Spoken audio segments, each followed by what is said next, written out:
Obwabire narambura emirimo y'ebyo kutimba amajuta mu district ya Burisa. Mukuru w'ekitongore kya Uganda National Bureau of Standards Engineer James Kasugwa agizire ngu Uganda eri kutandika kushohoza amajuta okuruga kuzimu bitu hati kikuru biine kufayo munonga ha mutindo. Over 2.2 billion dollars have come to our local enterprises. This speaks directly to what now UNBS stands for, where we are saying we are in the business of growing quality enterprises.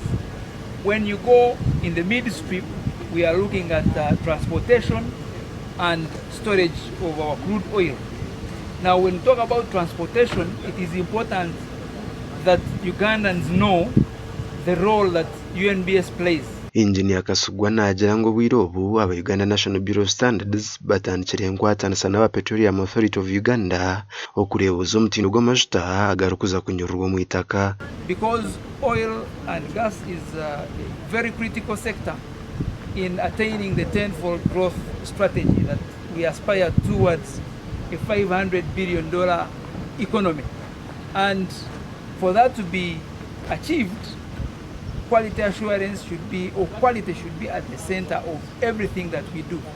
And more important than in the previous, as we ramp up towards the fast oil, it's important that now we even work even closer in aspects of metering. Nashobora nka UNBS bari omuhuriro yo kureba ngu n'abashobozi b'amajuta mu ihanga bataha omutindo.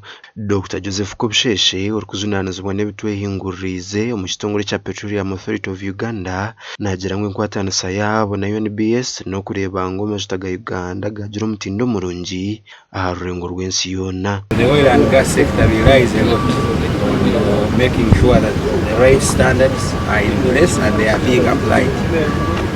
This is important for the necessary level of quality assurance that is required to be achieved, making sure that the facilities are safe, achieving the required asset integrity.